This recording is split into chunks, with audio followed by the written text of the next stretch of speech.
Knocked and ready to rock. Welcome to the new series, Knocked and Ready to Rock. And this is going to be an awesome series that's going to literally take a brand new bow out of the box and have it totally field ready by the end of this season of Nock On. So you're going to want to make sure that you set your recorders so that you're going to continually be able to watch exactly what we do each episode. Now the first thing that we need to go over before we start setting up our bow is the bow press, because a bow press can literally make or break your archery equipment.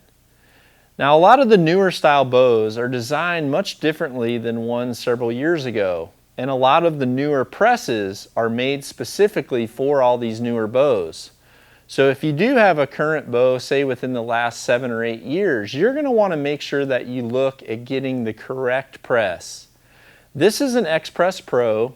I've used XPress models for almost a decade now, and I really like how they function.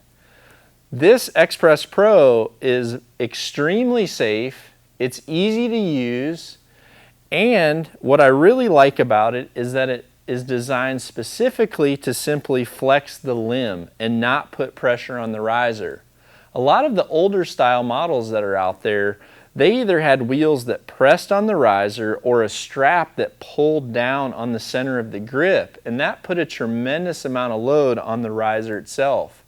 And on a lot of the newer style bows, you can actually damage that riser by using those older presses. One great thing that you can do throughout this whole series is you can go on to LancasterArchery.com and go to their Pro Picks page and select myself, John Dudley, and you'll be able to monitor every single piece of archery equipment that I buy for my personal use. I think this is great because I constantly get asked what type of new equipment that I'm trying, and this part of their website allows you to monitor that. Now another thing is, if you're not using a Hoyt, you can go to the XPress website and you'll be able to see a number of videos that I've done in very specific detail on how to set up an XPress exactly for different types of bows that are on the market. So you can make sure that you're doing it perfectly the right way.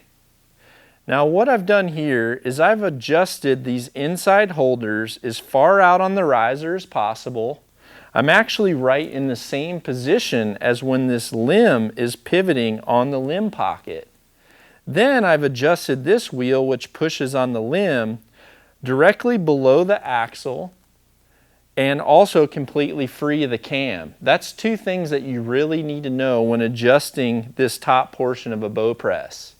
You don't ever want to push on a cam, you don't ever want to press on an axle or any type of metal device that some companies have up here for either string dampening devices or even limb holders that some companies have. So you can see that I'm free of the axle, free of the cam. I've gone ahead and moved this out here to the pivot point of the limb. I've secured this, and then a few turns of this press and my string is already depressed and we're completely ready to work on this bow. So make sure you do some research, get the right press, and make sure you set that recorder, because by the end of this season, I'll guarantee you, you're going to be an at-home bow mechanic pro. Knocked and ready to rock.